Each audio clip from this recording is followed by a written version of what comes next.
It's the flip man. You want some money in your hand? Flipping houses without credit or your cash. Get that bag.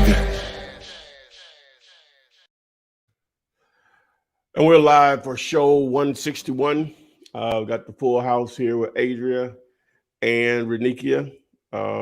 This is where you can get your questions answered live on YouTube, Facebook, Instagram, TikTok, Periscope.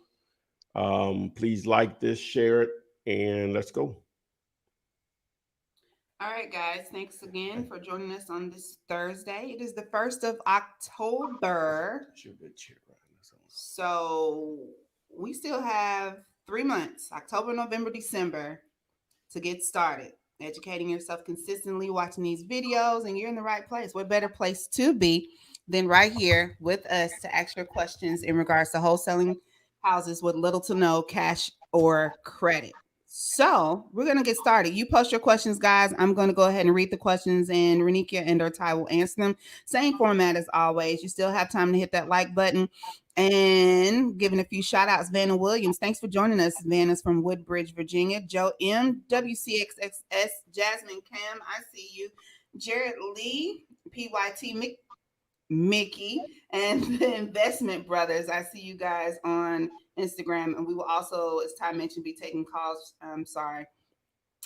Taking questions from TikTok, but don't forget you can go to comps101.com. That's comps101.com, and you will be able to join us live and ask your question yourself. I don't have to read it. I ain't got to try to figure out what you're trying to say in these cryptic messages that y'all be putting up. So don't forget, guys, comps101.com. So, Rennie, how's it been? It's been a week, but hey, we're still executing. That's good. That's good. Okay, so we're going to jump right into this thing. Twan P says he needs help with the comps. 7-Eleven. Oh, he gives us the address. Oh, you ready. Address. I gotta ask no questions. No inside picks yet. Seller says he has put work into the home. There's already a tenant in place. And just wondering what is the ARV in that area. So I tell you what, Twine P, you jump right into it. So I'm gonna give Ty, a minute to get dealulator.com up, and we'll go to that address and help you with the ARV, guys. And that way you guys can watch and follow along. So I'll go ahead and go to. I'm ready. Oh, even Ty ready. Okay. So the address is 711 84th Street South. That's 35206 right here. Back up. Oh, that's in the ham. Okay. In the ham.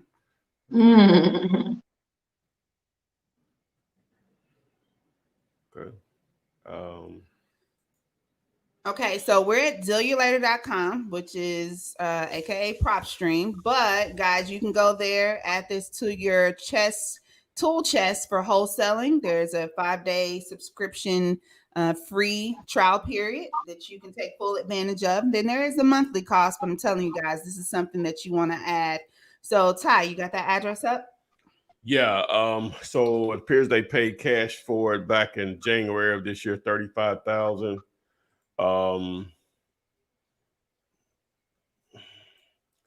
That's let me see, where exactly is it? Somewhat hot area, 84th Street. Where's this on down on East Lake? The area is called East Lake here in Birmingham.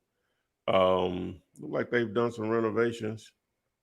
I thought you said you couldn't get inside pics. Did He say he couldn't find the inside pics? Oh, I'm not sure. Well, yeah, he said hasn't had any inside pics yet. But they're actually listed. We're looking at pictures of the after. Looks like after some renovations. They did a lot on the inside, but nothing on the outside. It looks that way anyway. So, all right. So they bought it for $35 back in January. Very familiar with that area. How much you want to sell it for? Did he put that in there? Did not. Twan, if you're listening, if you could communicate with me quick. Okay, those are not the current picks from what the seller tells him. So he's done something in addition to what we see there. Twan, if you don't mind asking, how much is he asking for? I'm sorry if you don't mind answering. Well, I can just tell you over there, but you can see right here, you got cash transaction 25, 45, 38 over there. As far as wholesale purposes, you definitely want to try to get that 20,000 and below. I'm not sure what the condition of the property is now. If it still looks like it looked on the inside, then it's not that big of a rehab. Okay, I'll interject there. 65K is what that guy wants. Oh my God, no. Oh, okay. What he said, ARV? He wants 65K. The owner wants 65K for it. And then the comp said 25,000. Yeah, that's what cash buyers are paying in that area. Up to 45. Was that 25,000? Because he did pay 35,000. Was that the what he paid prior to renovating it? That's Is what that it the appears. prior to renovation? I think that may have been the condition he bought it in. It's just the problem is you see some renovations on the inside, but the outside is where a lot of money is going to have to be spent. It appears anyway. So Right. well, a lot of money, but money is going to have to be spent on the outside. So over in that area, generally speaking, between 70 and 80 is probably what you can get away with retail. It's a huge rental area, somewhat of a retail area, but more rental over in that particular part of Birmingham. It's called East Lake. So, all right, Twan, there you have it. So, wholesale deal? No. Maybe another creative option you can come up with for that property. Right, Ty? Yeah. All right. So TikTok, a house 100, Fozzie Bear. So super Tony TS LLC, Dooms users. I see you guys and thank you for joining us as well. Yes, Doom user, there is one-on-one training available. Just go to axflipman.net and reach out to Ty that way, or you can find his number, which is placard across the internet, and reach out to him directly for that. But Papa Bear Don't Care from TikTok says, would you sell your primary residence and rent to use proceeds to purchase properties out of state? So that's pretty creative, but what do you think about that, Renikia? Rent. Would you sell your primary residence, rent, and take the equity to buy something else? To invest, he's basically saying he'll take the money that he makes or equity that profit or however you want to look at it from his house to basically invest. I know I would, there ain't no question about it. Me, a house is just a house. You get another house, but if that's your opportunity to leverage that money from it, you know what I'm saying, to, buy more houses, to create income of some sort, there's nothing to think about. For me. Honestly, I mean, I lived off of rent flipping strategy for years. I don't think we even understand the power behind renting and flipping, because we have this mindset of thinking if we don't own where we live, then that's a problem. But if you really look at it, where you live is not an asset per se, but it is an asset. It will always be an asset, but it's still something you got to pay for. If you stop paying for it, they take it. So at the end of the day, the rent and flipping strategy works. It works. All right, you're welcome. Twan says, thanks, guys. You're more than welcome on that. So let's see here. We're going to take our next question from Mona Higgs. I was driving for dollars and found an abandoned house. I looked it up and it's owned by a bank. Is there any way I can wholesale a bank-owned property, or what can be done? I wouldn't say it's not possible. I mean, absolutely it is, but there's a lot more regulations. You would probably have to do a double closing if you do contact them directly. But to be honest with you, most likely they're going to give you a kind of a runaround when you contact them directly, because they don't really sell directly to you. They're gonna contact a realtor or broker, and that broker is going to put it on the market. They're gonna sell it through the broker. A lot of times when those properties in pre-foreclosures and things like that. So it's just one of those things. I will try to get in contact with the asset manager but most likely going to kind of run you around to a broker who you can buy it from through them. But if possible, you're going to have to do a double closing scenario. Okay. All right.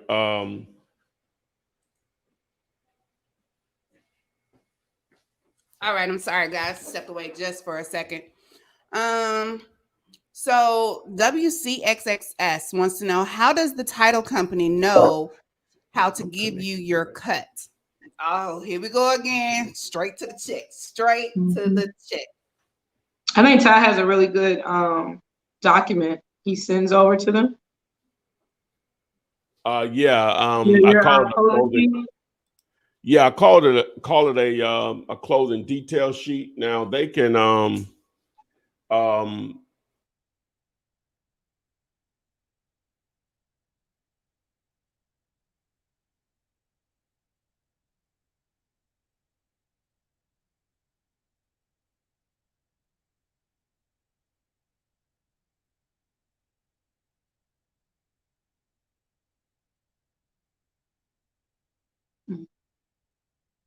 Not froze.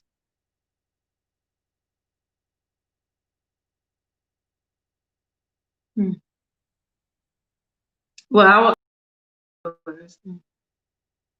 I don't know what's telling us, but are you still there? There we go. No, you didn't hear me. I was telling you we were having technical difficulties. Anthony said it was very blurry, but we're better now, Anthony, correct? Sorry, guys. It was blurry. Y'all weather the storm with us all the time. Playing with new equipment. Never normally don't know whether it's good or bad until we try it out on you guys on Thursday. Appreciate you. Appreciate you. Okay, so yes, he's back, and yeah, we're blurry. Okay. So Anthony Ferreras wants to know, I have a property that I need help with numbers. Oh, well, did we answer the last question about the closing? Yes, the closing detail sheet. Oh, yeah, you can access just the video you can look up is Flipman. Let me see. Flipman, what is the title? Flipman, How Do I Get Paid? That's what it's titled. That's how it's titled. Just do a search on YouTube, Flipman, How Do I Get Paid? Well, that's pretty. Yeah, you always want to call the attorney. You want to send them a closing sheet to give them the detail of how you want to cut your check. If it's going to be a double closing scenario, if you're okay with doing an assignment fee on your on one HUD, all those things will be detailed. So when you do send over your closing, your document, your both of your contracts, your AB contract and your BC contract, you want to call them up, get on the phone or email them and let them know exactly how to structure your deal. And if you need to give them more details, just jump on the phone and so they really understand exactly what you're doing. All right. So first up, yay, somebody actually went to comps101.com. We have Fresh Air Brown. So I'm going to load you up. Thank you for joining us. You're blurry. Hey. Hello, can y'all hear me? Where are you calling from? I'm calling from the road. Oh, yeah, but out here checking y'all out while I drive on the road. But I want to say, what's up, Flip Man? Can't hear you. You can't hear me? I see you and I see you talking, but I just don't hear you. Hello. I hear you. Can you hear me now? Let's see here. I'm gonna remove you and bring you back. Now I can. Yes. You're gonna have to turn down. I think I'm getting feedback from me on your end, but I hear you. There you go. All right. Yeah. How y'all doing? My question is, I'm a newbie at this, and first my market is out of Baltimore, Maryland, and I had a problem with trying to get the right comps because the comps are everywhere. You'll go from the D-list house to and then it'll right across the street. It'll be something that's 200,000. I'm like, okay, so I started looking at some of them houses that was going for 30 to 50,000. I'm like, well, they look like deals to me. But my real question now is that I partnered up with with somebody, and we got the dealulator, and I'm just trying to figure out how do you really engage your list. You know what I mean? Like, how do you engage it? Like, I'm looking at it, and I'm looking at it, and the I'm going from different ones. I'm trying to skip trace it and do it. There's a whole lot going on. And I'm an over the road truck driver. I'm over the road truck driver. So I'm even trying to work out a good marketing mark, because I don't have time to do the bandit signs, or because I'm always on the road. So my avenue was going to try to do to go through a realtor and do the double dip strategy. But I'm just knowing, how do y'all engage your listeners? Do y'all do everything from prop stream? Do you skip trace it and everything through prop stream? And then, because my marketing strategy was going to use the text to flip. And I said, okay, that'd be good, because everybody's mostly on their phones, and and I can do it virtually mobile. So do you do everything from the prop stream? Because right now I'm just skip tracing through what's it called, people search, and then I'm like, how do I put it that from there to to the batch leads? If y'all following me, right? I got you. Right. So I'm just wondering. Let me ask you. The initial question I'll ask you is how many? You say you're using True People Search. That's on a 1-by-1 basis. So how many are you? What type of list are you trying to build? Well, I went from the vacancy to vacancy and high equity, and then I tried. Then I was like, okay, well, now I guess what I mean. How many? What the quantity? Yeah, I didn't have a whole. I think I probably picked about 20 people, because from looking up the property to doing doing all the numbers together before I called. I said, man, this is a lot, right? This is a lot of research just to call the people and get a no or whatever. Or I was getting wrong numbers, or I was like, oh man. So I was like, this got to be a little bit easier way to do it all up in once. Okay. Well, if you're going to do only like 20, then you're talking about you could do it in PropStream, or when I recommend to skip the flip, it's a little cheaper. And the reason I do both, people say, well, you don't skip trace your properties through PropStream. Well, the reason I put both options out there, because everybody don't have PropStream, number one. So you have to have the subscription to even do the skip trace, which is a pay as you go. So I give them the second option, whereas the people that don't have PropStream, they can use skip to flip, which is skip vault or whatever. Now, with that small of a list, True People Search may give you what you were looking for. Maybe you're only talking about 20. Normally when I'm doing like the video that I have on that, it's for a much larger list. We're talking hundreds and in some cases thousands of properties that you're skip tracing at once. And then from there, then you are going to possibly, reach out to them by cold calling and or text messaging. So what I would encourage you, and I don't know what your budget is, but we're only talking about anywhere from $300 to $500, and you can have a significant list that you can target, which I would recommend by text messaging, right? Okay. So that if you have to take a minute to save that amount, then do that. But because the worst thing I would hate for you to do is you're just pinching on 20, 30 at a time. I'm always going to side on doing something, but that'll frustrate you right out of the business or whatever. Right. So focus on being able to create a budget where you can do it and follow the instructions in that particular video, where you can do a much larger list and you can do you can produce better results. Now, the type of list that you should build, and a lot of people, this may be foreign to them or whatever if they haven't seen it, but you can just go to YouTube and do a search for Flip Man and text to flip, and that video will explain, it'll show you exactly what I'm about to explain. And you don't have to do it this way. It's so many ways to filter the list depending on what your goals are as far as who you want to target. But normally what I'm going to target is I'm going to target free and clear, non-owner occupied. That means no when you see that particular option. Well, we're on. Well, you know what? I can do it while we're on here. Hold on a second. It'll make a lot more sense if I do it.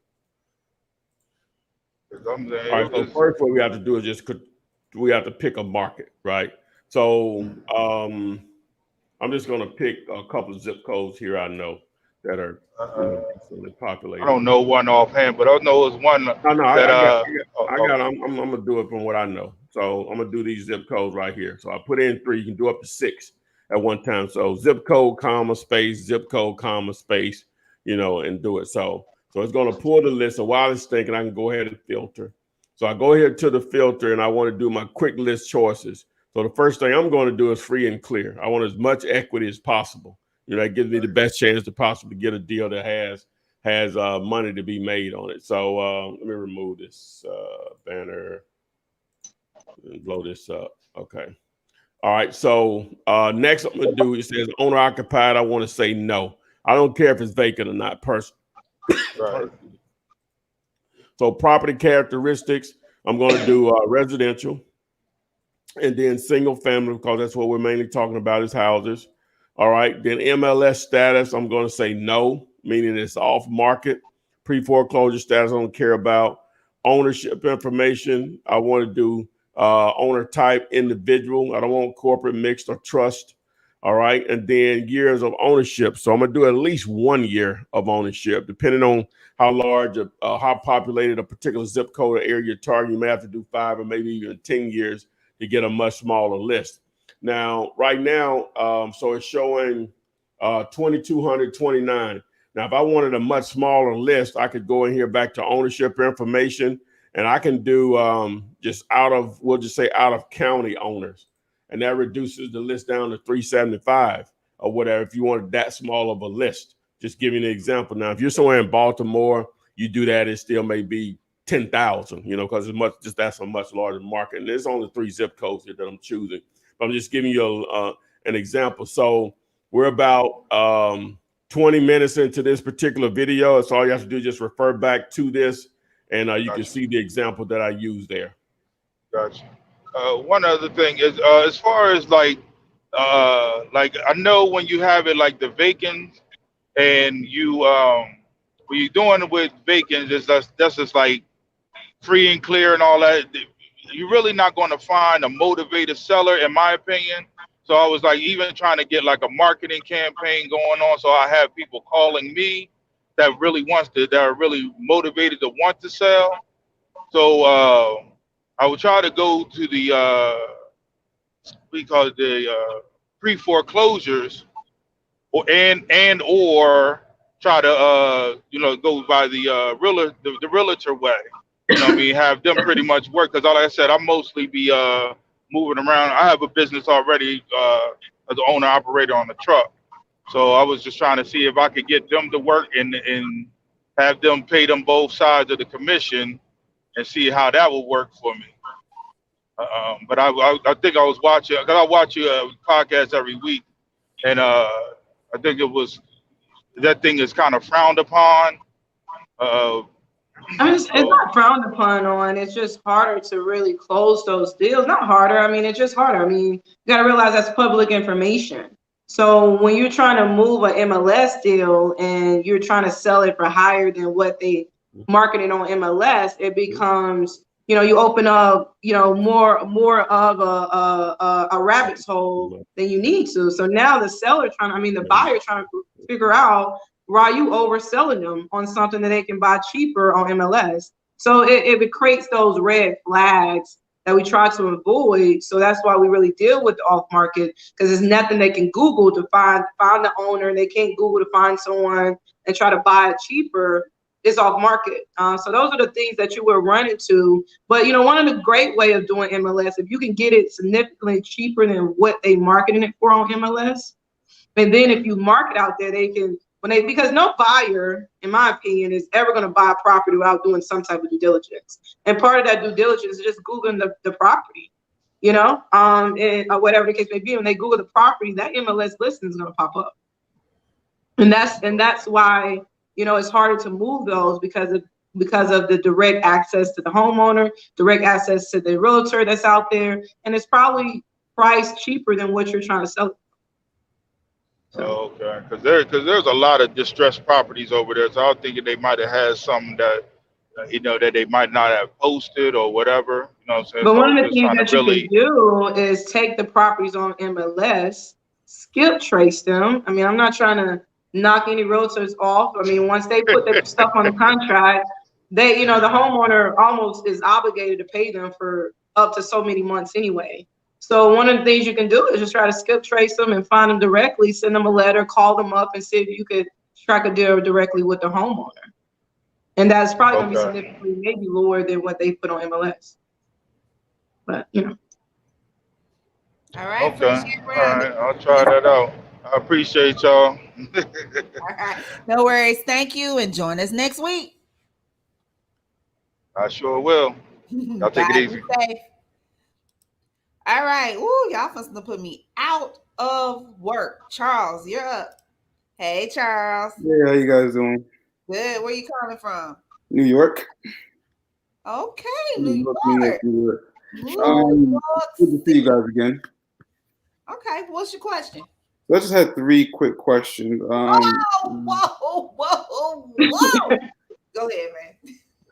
So the first one is actually something that I just ran into today, and I was really wondering if I could get you guys help on it. So it's a probate probate lead, and apparently, to make a long story short, the mother died in, I think, 1990, but the apparently, I don't know why, but the house never got proceeded through the probate, I guess, procedure. So the kids actually never was able to take the house. And apparently, when they was trying to go through probate to do it, they was told that they have to pay like $2,000 or some crazy amount in order for them to proceed through probate. So she's been trying to get the property, just off her hands or just out of her way, out of her life. And, luckily I came across her. I just don't know how to go about structuring, helping this lady out and getting the deal, done. Like, what would you guys do? What would be the first thing you guys would do? So her mother left her the house, but it's in probate. It's going through probate. And she needs to pay her probate taxes in order to get it. Yeah, it needs to go through probate, but for some reason, it just hasn't gone through probate yet. And it's been sitting there for like the past, since 1990, all the way up to now. Oh, wow.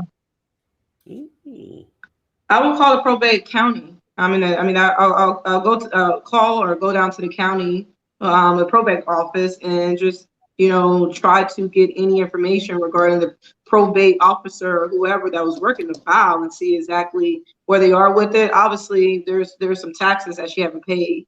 I don't know if you would be able to see if you could pay the taxes in the sale type of scenario, or are they requesting her to pay the taxes up front? But those are only questions that only the county would have the answers to. So you really need to start at the probate office.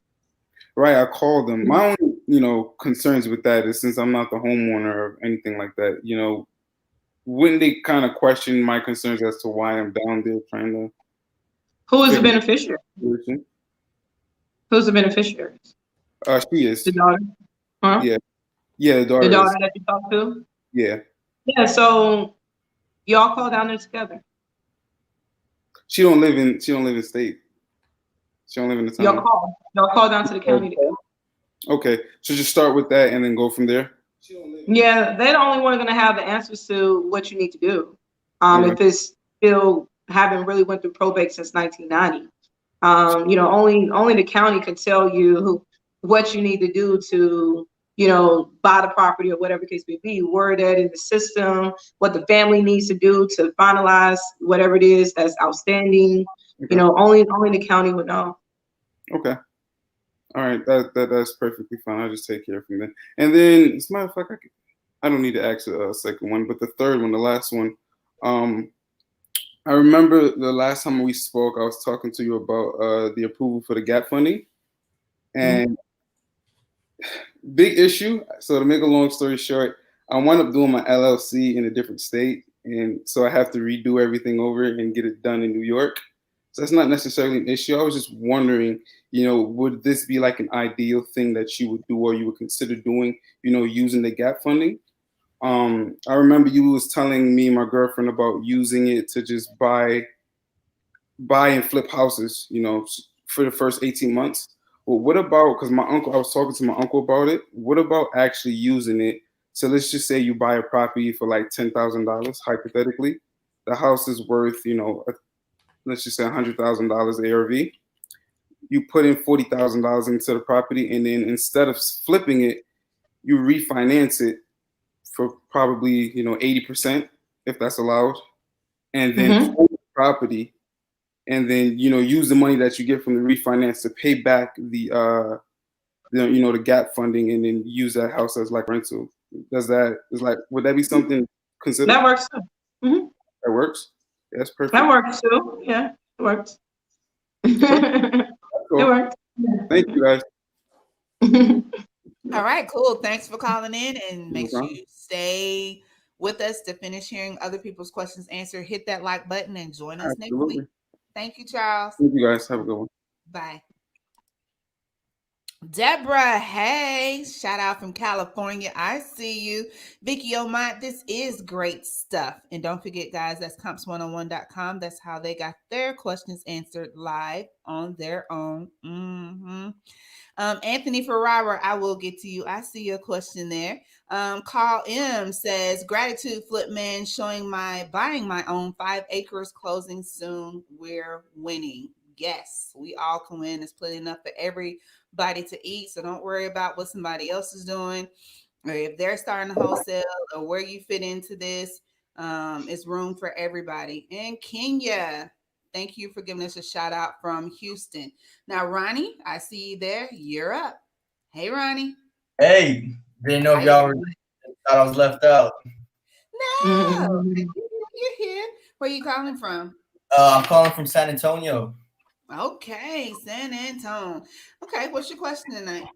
Question. Well, I mean, I really didn't think I was going to even get on here. But the number one thing I have right now, probably the question I have on top of my head is being able to utilize like a hard money lender, a little bit more creatively, with certain deals. And I just haven't, explored into that side of the game, because I mean it's a little bit scarier, it's a little bit more on you. So that'd be something, I'd love to get some, information and kind of just hear what you guys got to say. I got my pen and paper here, so I'm ready to rock. So what was the question? I'm sorry. How do you use hard money loans to flip or buy your properties? Yeah. So versus instead of doing like instead of using like an assignment, I know on certain deals, you could get a hard money lender, you could buy it yourself, you could flip it yourself, and then, you can sell it versus, being the wholesaler and assigning, you just do the whole thing. So I kind of want to just, hear y'all's insight, because y'all know a lot more than me. Oh, okay. So I guess I can start that off. So when it comes to, of course, I mean, we teach, buying and selling real estate with absolutely no money, or little to any money, but it gets to a point where if you do want to start flipping or holding, there are loans that can help you or facilitate those type of deals. So as a lender, we can lend up to 85% of purchase and 100% of rehab. So if your purchase price is $100,000, you got to bring 15% to the table. Your down payment is $15,000, and then we can lend 100% of your rehab. So that's on all fix and flip. If you're a newbie, then it's more like 80% purchase and 100% rehab. But as you know, all of our residential fix and flip loans, buy and hold, you don't need tax returns, no bank statements, no income verification or pay stubs. It's totally based on. I don't know if he's trying to get my attention. Ty, you trying to get my attention? No, you're good. Okay. It's totally based on the asset itself. So it's not based on your financials. So that's one of the things you can do. Of course, we have a true 30-year note. So as you're looking for those properties, you want to hold on to them. Have a true 30-year note, just like a mortgage, but it's a private note that goes into your business name. You still do not need tax returns, bank statements, income,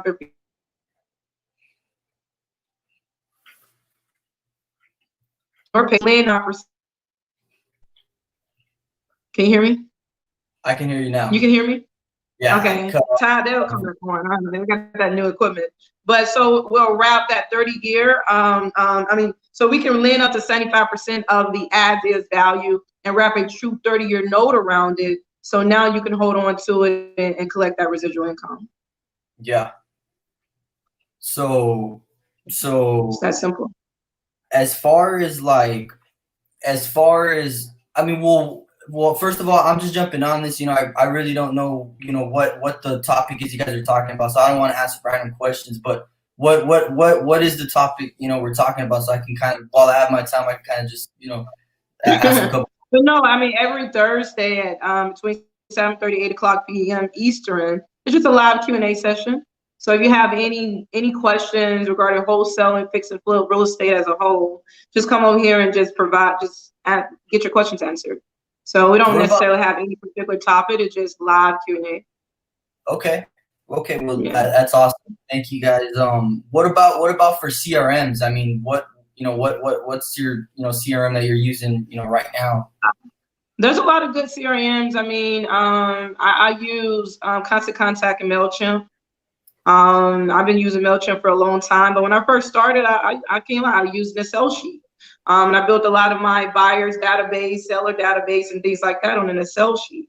As my business grew, I started using like MailChimp, which I still use MailChimp today, and Constant Contact.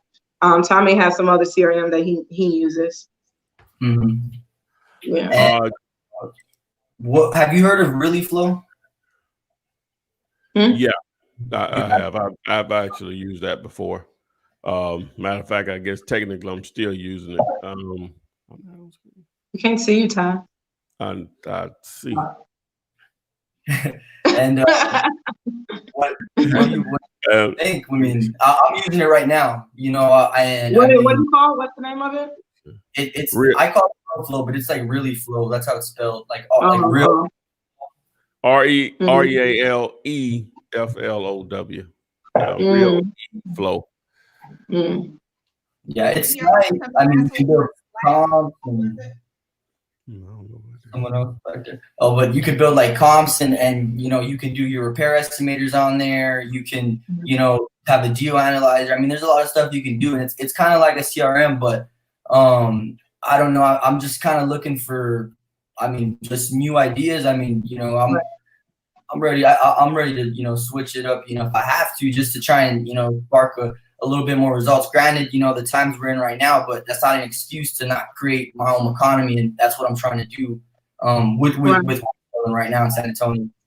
One thing I would say, the common denominator in wholesaling is lead generation, mm-hmm. and it's a numbers game. So you look at it like, if I talk to 10, maybe none of them will work. None of them will do business with me. But if I talk to 100 of them, 1 or 2 gonna do business. So you focus in on the numbers, focus in on just talking to as many people and meeting as many people, skip tracing as many people on a daily, weekly basis. You may say, hey, every week I'm gonna do 1,000, 1,000 leads a week. That's from skip tracing, calling, cold calling, whatever leads I could possibly get. If you do 1,000 a week, that's 4,000 a month. 10% of that is 400. 10% of 400 is 40. So, play the power numbers. Play the power numbers. And I just got my first, literally, me and my team, it's literally just a team of 3. Without them, I'm day in, day out, we're pushing, we're striving. And it just felt like nothing was going on. And then finally, boom, we started a text blast. I put in a little good chunk of money on text blast. First deal, came in, got this sign. And now it's like we can breathe. We can do this. Right. We can see the light off the text blast. Right. I was wasting a lot of time off. I think we were wasting too much time off the cold calls because regardless, the people are gonna just, for the most part, say, You know, I'm not selling, no. And the ones that are the, you know, the diamonds in the dirt. So that's why it's worth calling. But as far as like productivity, I was like, let's try something new. So we shot the text class and it hit, but that was just last week. So I want to, you know, I know obviously I'm gonna keep going on text class, but that's just one thing and that's just one deal, you know, for 3 people. So we need to start. How many was on the list? How many what? How many leads was on that list? How many I shot about I have the thing right here. It was probably about like shy of like 6,000 texts. And then I did like probably like 2,000 voicemail drops. Mm. And the voicemail drops, yeah, they got people mad. The text did too, but it was crazy. It actually generated a bunch of call-ins, and I was hyped. We were hyped up as a team. The call-ins, we were like, people are calling in, and they're calling in. Take the number off the list. And I was telling them like, we're getting people. Like, wait a minute, whoa. You sent out a blast. Yeah. Okay. I mean, like all at once.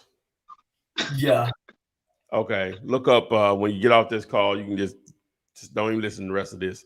Just go to and do a search for text to flip, and to show you the proper way of doing that, right? Where it can be more manageable. You can track everything. You're gonna be just blown away when you see it. Just look up text to flip. Yeah, the number 2, text to flip. Matter of fact, I'll throw the banner up here on the thing here.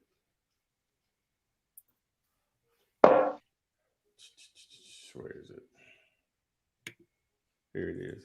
So text to flip, see it? There it is. Yeah. So, but yeah, just watch that video. There's 2 of them. You want to watch the one that's more recent, you know, because that's how the platform looks now, or whatever. Mm-hmm. But you know, text message is going to work, but you're going to get those, and then it's just a proper way of doing it. That video is going to help you understand, you know, how you can get the best result and stay FCC compliant. Yeah, it's probably more important than anything.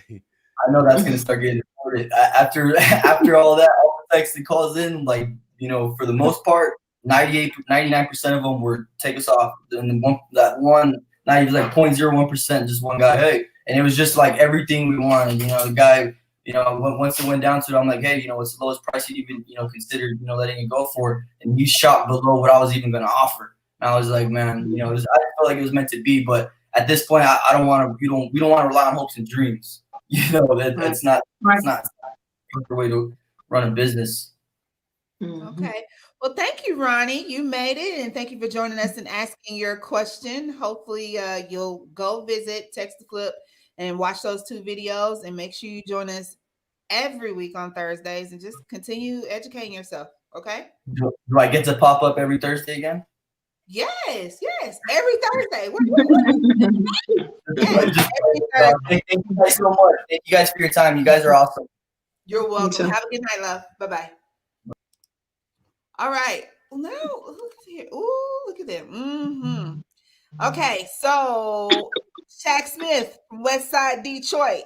Thank you for joining us. I see you guys. I see several of you guys still logging in on Instagram and TikTok. The good thing about this, guys, this video is available for you to rewatch and watch after we finish streaming live. You can continue asking those questions. Ty is really good about going into that chat and chatting it up with you guys. So if you feel like your question hasn't been answered or asked here tonight, it's okay. You know, make sure you join the Wholesaling with Real Estate with the Flipman Facebook group. Ask Flipman across all social media sites. Come on now. And Ty, they say they love the Fliptainment thing you got going. Fliptainment. Fliptainment. Guys, I'm telling you, if you have not subscribed to his Instagram channel, there's daily content being uploaded. Yeah, all I can comment most times is really. That's what we doing today. Okay, and make sure y'all hit that like button. It's 140 of you guys in here, which is wow, we slim trim today. What's going on? Where y'all at?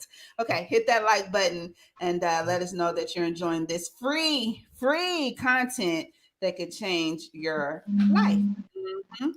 Yes, he will be successful. Ronnie in the comment section, they're saying you're going to be successful because you got the right attitude. You had questions, didn't even know what questions you wanted to ask. You just knew you wanted to ask something. My man said, I don't know what question I got, but I'm gonna come up with something.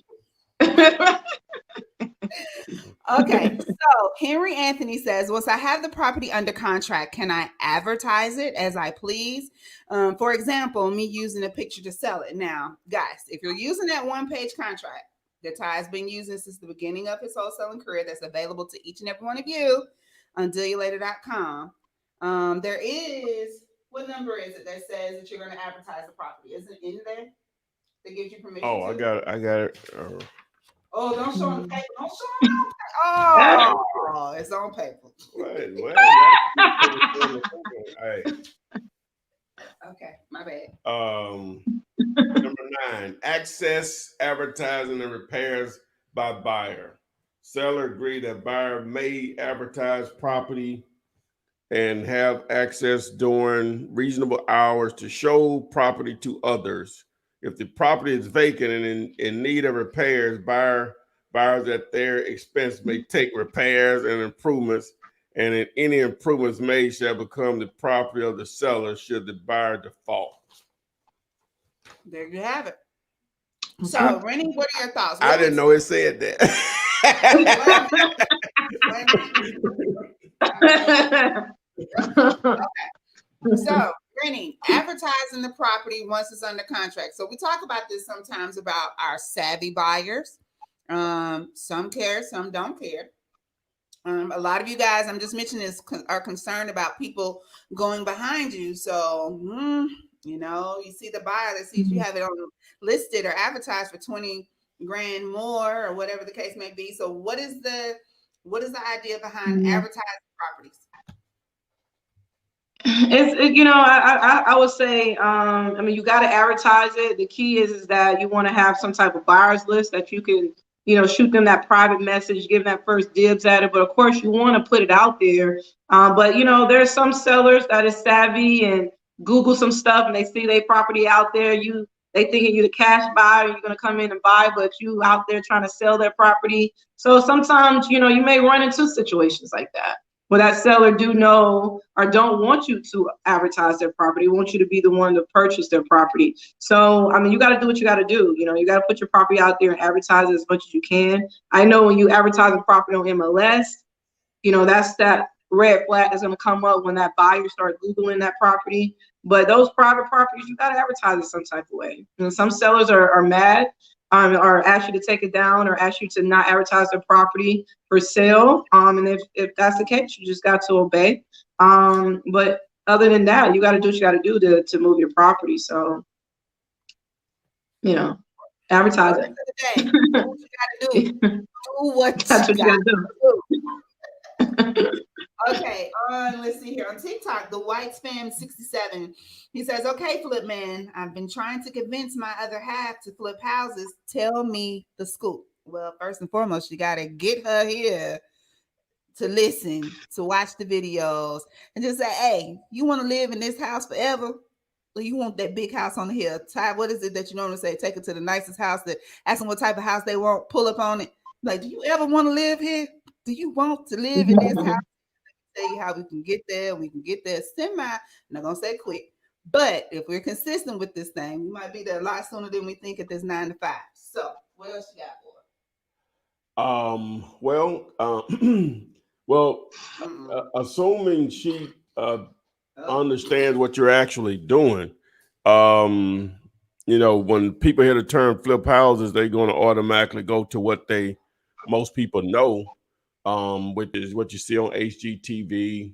Probably got an uncle. My uncle used to do that, or my pastor did that, or people like that, or whatever. You assume that you just need a whole bunch of money to get into real estate.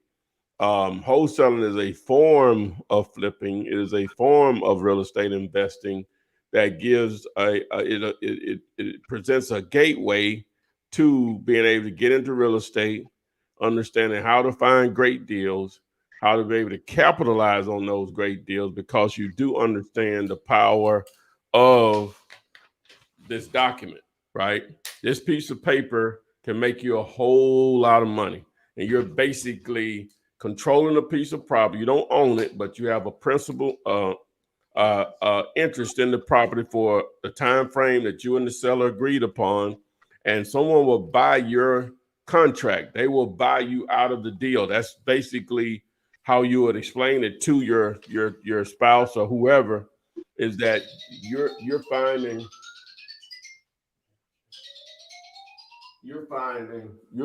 great deals, and people are basically buying you to move out of the way. That's it.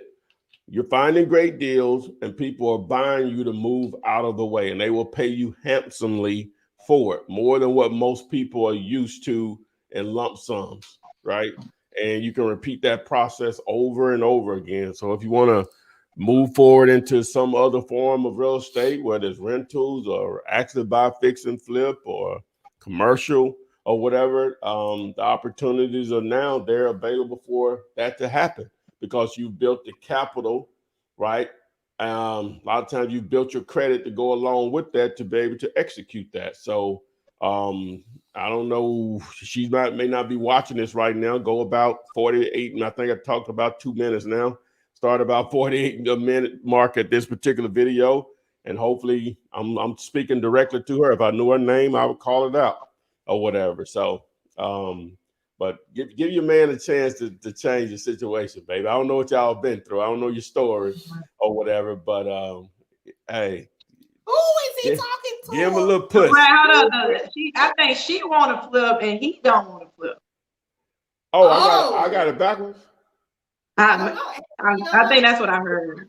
It just says my. She said she ready, but she's trying to get her spouse to flip with her. Or something. Well, whatever. Maybe that's what I heard. That's what was that? What it was? Point being, give that person the push to do it or whatever. I've never been married before, but I've been in relationships and stuff, but I can't even want to say that. So whatever, just. But I find that a lot though. I mean, I think spouses need to learn how to work together on something like this. I think a long time ago, back in the day, we didn't work together enough. And I think we don't understand the partnership that marriage bring. And when you have two credits, you got two sets of incomes, you got two efforts. I mean, it's so much you can do together. And it's all about retiring, or it's retiring on your time and not when they tell you to retire. So I mean, I think retirement is for everybody. And to me, real estate may not be for you, but the vehicle of real estate is a retirement plan. And it's the best way, and one of the best ways to build generational wealth. If y'all have kids, be able to pass that down to your kids too. So. All right, Takaya, you're talking about that contract that you didn't get. DealYouLater.com. Again, guys, that's I probably get that question more than anything. I can't get the contract. It's on Deal You Later. What's on your shirt? They want it in their hand. And guys, okay. Soapbox average. This is, you know how you have when you go in the store and they have the furniture out there. This is display only. What you see right here, this is display only, right? And so what I tried to do, and I say this probably at least once a month on the show, is that I tried to simplify the process of you being able to, number one, present a professional looking contract, not handwritten. Not saying that handwritten doesn't work. I'm just trying to simplify the process. You don't want to be in a position to put a contract in someone's hands, and then they look at it and then they start asking you questions about it, and now you got to answer those right on the spot. It'll be a lot easier to answer those questions if you're transacting this through email, and they have a question. They're going to probably reply back to you through email. So now that gives you time to actually answer the question, and to find the answer to the question, you reply back. I know a lot of people just, and I take for granted that I'm a little techie, I'm a lame and I'm a little techie or whatever. Some people, just as simple as sending an email is a challenge for them.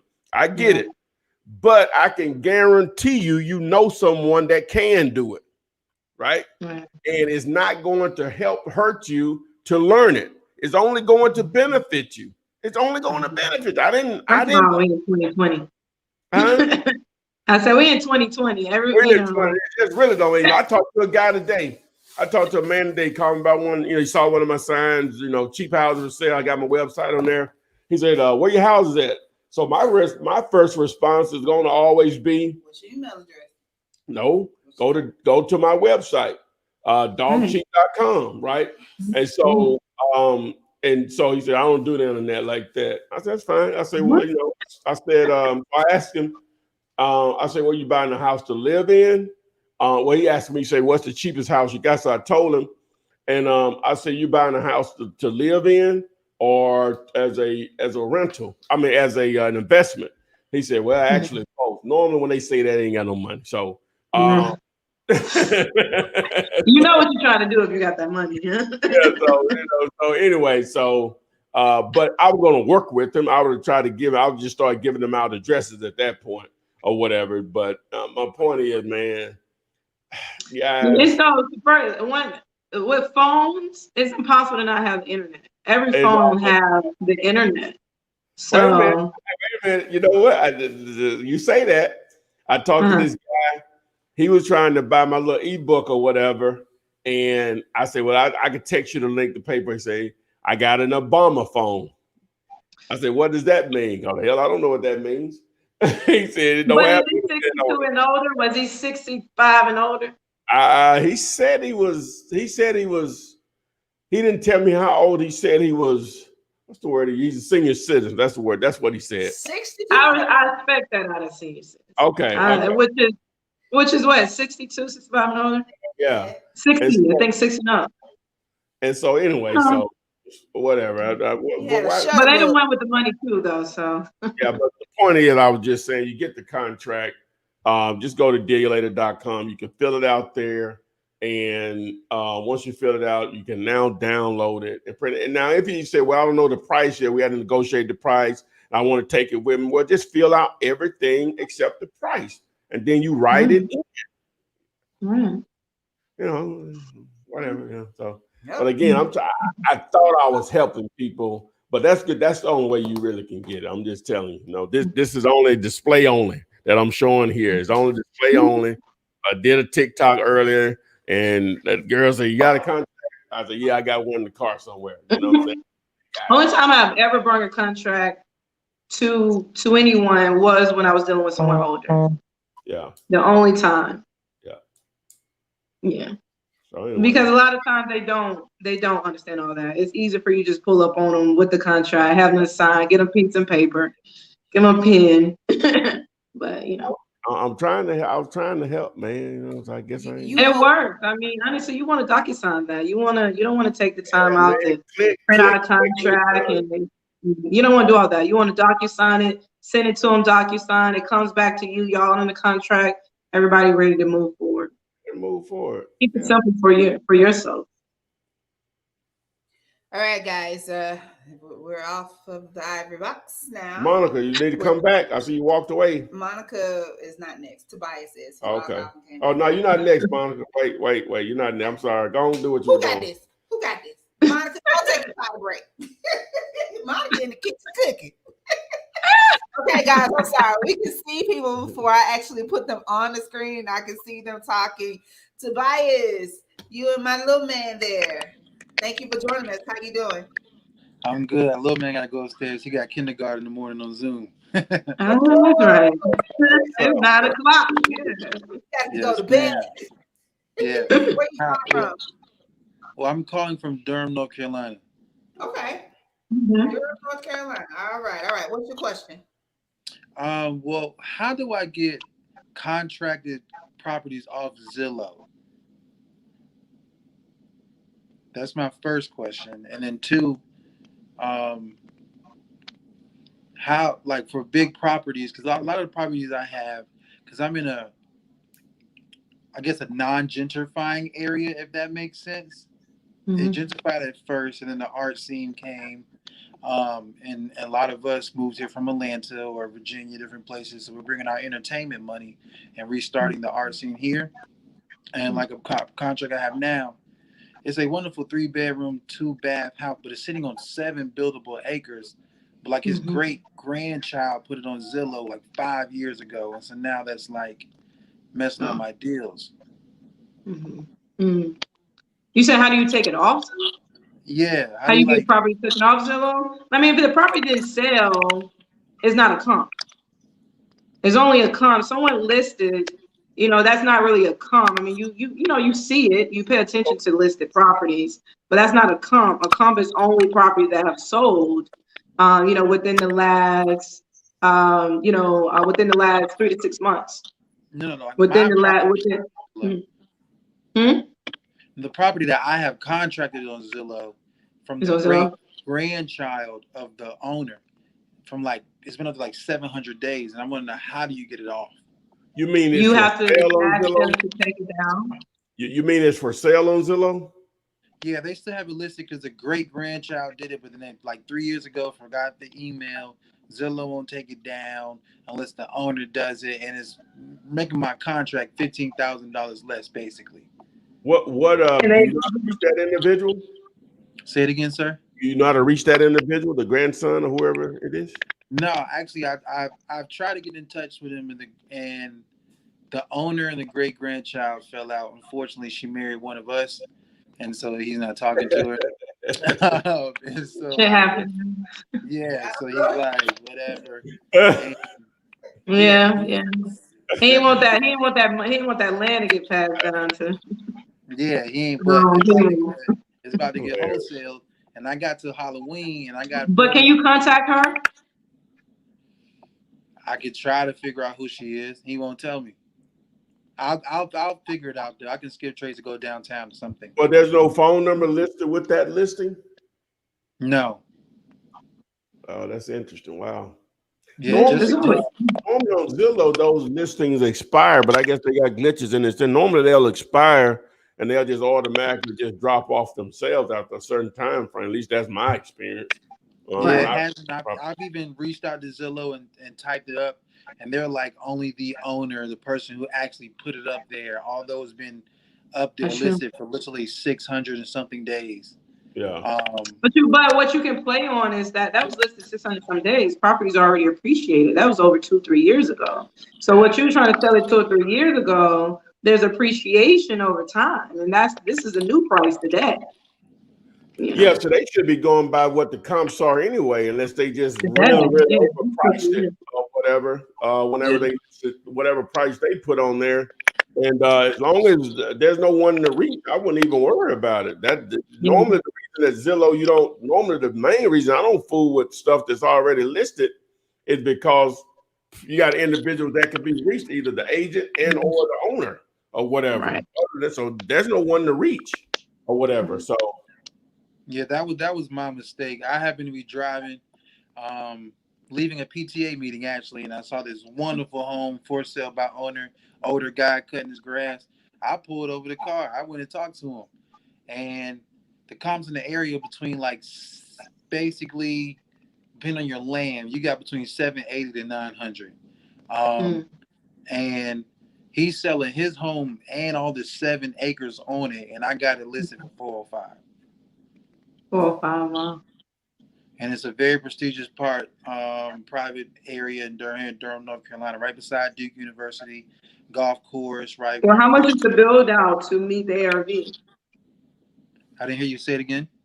How much is the renovation to renovate the property so it can be worth the 900,000? The house is going to be a lot of that, but it's 7 buildable acres, which you can put basically a single family on up to an acre per our zoning and planning. Yeah, but when y'all find properties with all these acres, you really can't take that future value in consideration. You can't take, yes, I can cut it up and it could be worth, 500,000 each acre, but as one parcel, you can't, a buyer who's going to come in, they're going to go buy the comps today. They're going to go buy what it is today. Right now, today, it's just one piece, is one property on 7 acres. So the comps is going to be comped out as one property on 7 acres. It's not going to get comped out based on this, 15 property subdivision. That's not how it's going to get comped out. So although you can sell somebody on that future value, when it comes to really buying, getting a lender involved and all that, it's going to go by what the value based on that 7 acres in that one house, based on the comps that is around. And most likely that sits on 7 acres. The neighboring properties also have a lot of acres too, or whatever the case may be. So And it's basically what I'm saying. It's hard to sell that whole development thing, that whole development strategy to an end buyer, because all they can go by is the value of today, which is based on that 7 acres in that one house. All right, thank you. Yes, that's my problem, because like the neighbors, they have less acreage, but they got bigger house. So they might have like 1 acre or 0.25 acre, but they have like an 8-bedroom house versus he has a 3.2 on 7. What price did they have it listed on Zillow for? $395. Okay, yeah. So you would have wanted to get that house cheaper than what it was advertised for, regardless. Mm-hmm. You got to. I have it on the contract in the mid 3s. Okay. And I would think you would need to have it cheaper than that. You have to make that deal. They're just a no-brainer to somebody or whatever. Because it's been listed at that $395 all that time. They've had offers and they just been rejected or whatever. Yeah. They've had no-ball offers. Trust me. Right. Yes, sir. He had it up for $725. And that failed. And then he had it for the market is spoken like flat. I don't know what. That you're not getting any interest from any cash buyers, any developers. That property probably needs to be on the contract in the 2s to make it a no-brainer for somebody. Okay. You know what I'm saying? So and you got to take in consideration what is the build out. You said the comps is 800-900. What do I got to do to my property to meet those comps? How much is that? How much is that renovation? And make sure if that renovation is $500,000. And it's worth 900 and you already in at 4, no one is going to buy that, because that's, you're 100% of value. So you got to take in consideration how much is that build out. Yeah. Yes, ma'am. All right. Did that get you answered, Tobias? Yes, ma'am. And I truly appreciate it. You all, thank you for blessing us with your time as well as your wisdom. No problem. Thank you for joining us, and make sure you join us next week and every week. And tell baby boy have a good day at school tomorrow. I will. He loves your fliptainment, by the way. Okay. You all have a good night. Right. Thank you. God bless. Good night. All right, Monica, come on back. Monica moved from one room to the other. I'm trying to make dinner. Hi, guys. I've been trying to reach you, Ty. I text you. I've been on you and Jamil. I didn't reply back. No, but you're busy. Today's Thursday. You had 2 lives. I'm probably not gonna respond. I've got to get on every single thing so until I can get my question answered. Okay. All right. I'm sorry. I know you text today. Yes, today. I got a phone. I got a phone full of text. I got to reply back to. Okay, so my question is, this is my first deal, y'all. This lady came to me from a lead from a realtor friend that I have. Not that the property is listed, it's off market. It was her dad's property. She almost has it out of probate, just waiting on the judge to sign the papers. She has an unrealistic price for the property. She thinks she's gonna get $95,000 for it. That's what she has on her little flyer she made up. I've tried to comp this property, y'all. And when I tell you, I was up until 1 o'clock in the morning, 2 nights in a row trying to get this done. There's a property right next. Okay, let me tell you about her property. Her property is on Zillow saying it is 1,500 square feet. It's not. It's 1,083. She actually sent me the appraisal that she got. She sent it to me, of course, without the value, but she sent me all the pictures. It's a total rental. So I'm thinking at least $50,000 in rentals, right? The property is listed on Zillow as only being on 1 acre. It's on 5.93 acres. It backs new subdivision. However, all the lots I say north of the new subdivision are undeveloped, just those old country homes, in a rural area that, that are plucked here and there. I just cannot for the life of me find a comp that I can give her that I feel like is a fair offer. Almost to the point to where I feel like maybe it's not a deal because there's a comp that's right next to her. It was a cash buyer, sold in July. They only bought it for $11,000. That's your point, right? You got to take that into consideration. But the home is only 400 square feet on the house. That one, right? It's 483, and hers is according to the appraisal to 1,083. Was that home a tear down? It looks like it's still there, but I can tell it's been bought by an LLC. So I don't know what they have intentions for it. I don't know if they're going to subdivide. I don't know. It's just still, you can see that it's still sitting there, and I'm doing this virtually. So what's the after repair value? I'm thinking that the property, just based on what I found, is in the 60s, 67 maybe is the highest. The ARV after you renovate? No, I'm sorry. After I renovate, 102. I'm sorry. So it's 102 and she wants 195. She wants 95. On her little, she made up a little flyer. Basically, it says, I'm allowing, investors, whatever, to give me offers. They have till 10-9 to give me something that I approve of. If not, I'm going to list it with a realtor. And I'm saying to myself, good luck. Right.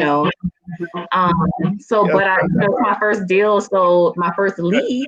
Well, but don't fall in love with it. Just sounds like you don't have a motivated seller. It's just really that simple. She's making it. If 95 is firm, 102 is the number. Don't waste any more brain power on it. You can offer owner financing on to see if she'll take, 100 payments at $950, assuming what the rental rate is there. Is it moving ready? No, that's what I'm saying. It is.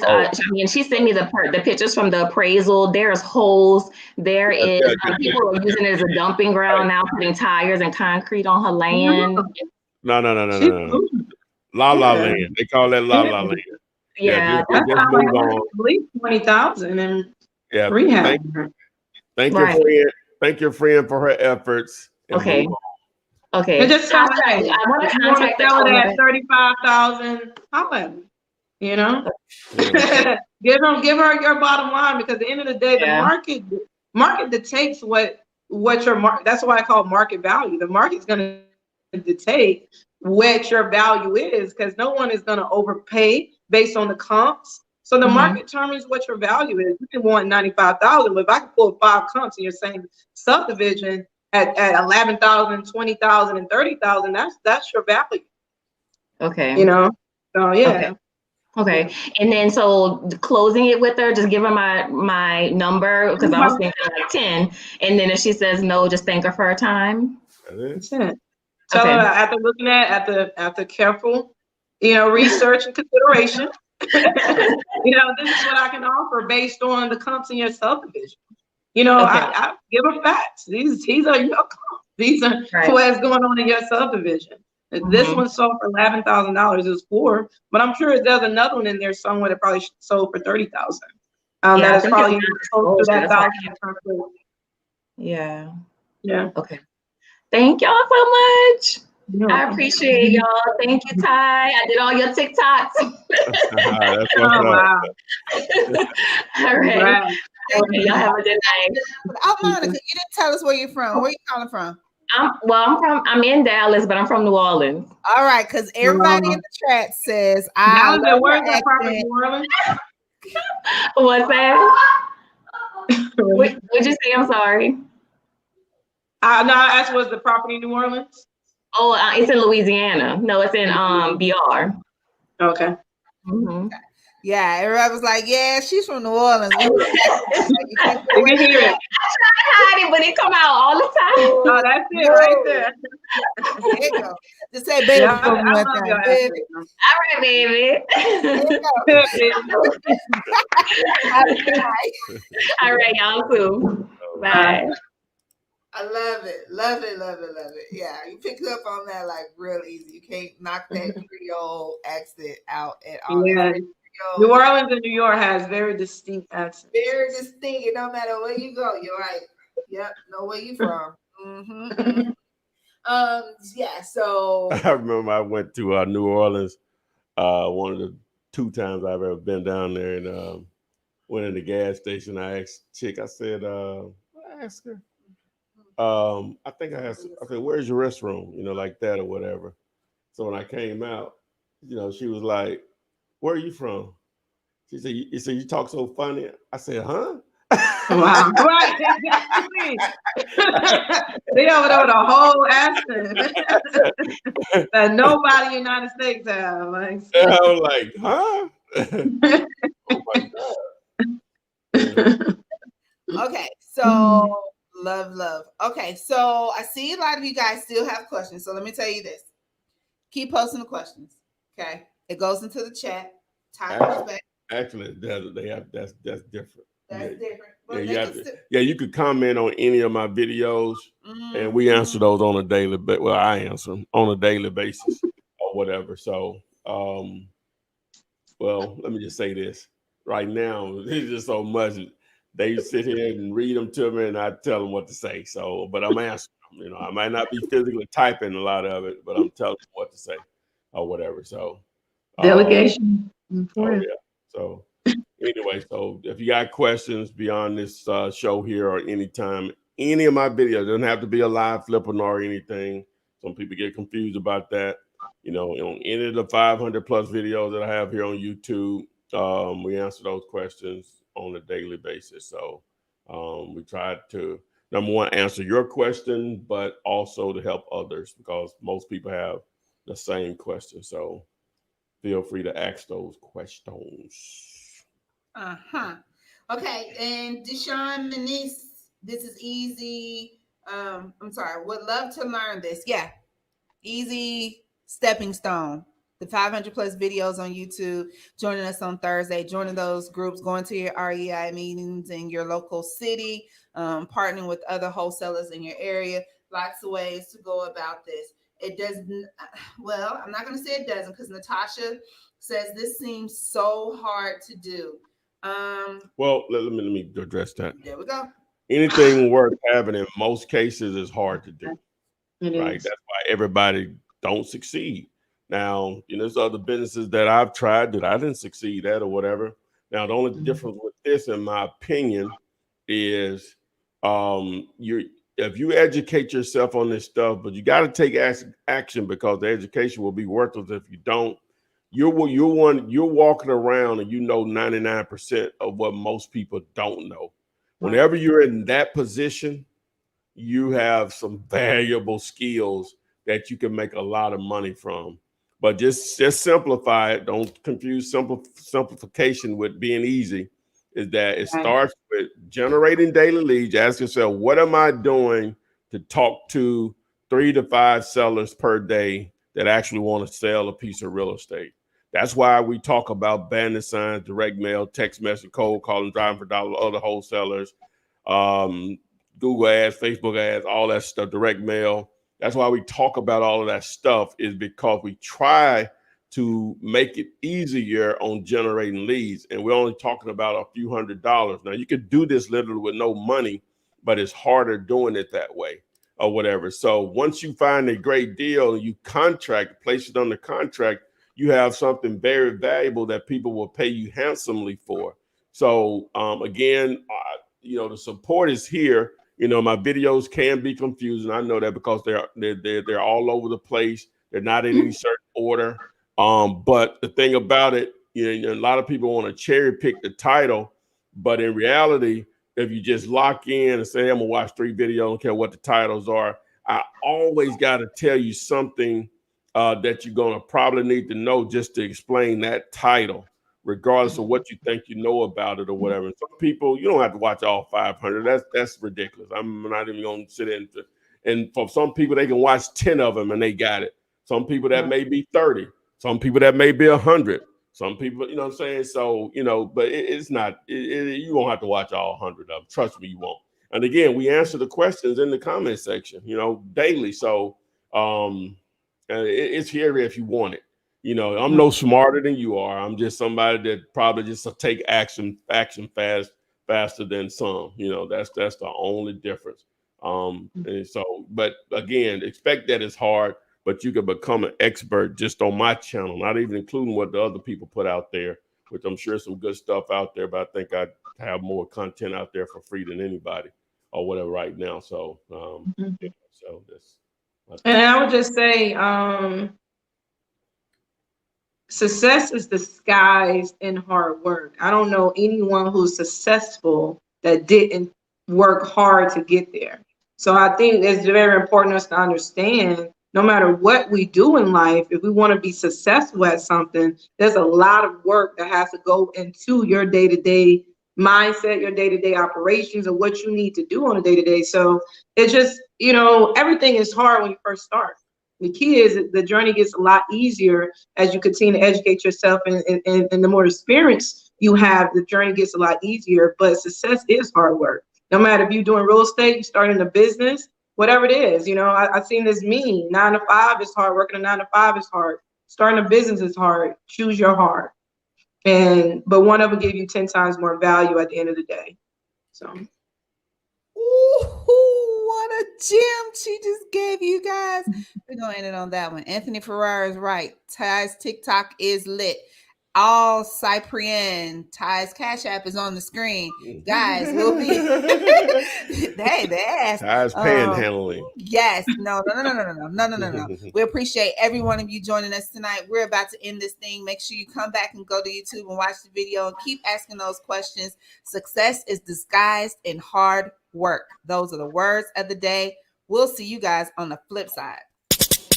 Flip man, it's the flip man.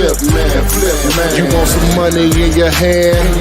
Flipping houses without credit or your cash. Get that bag.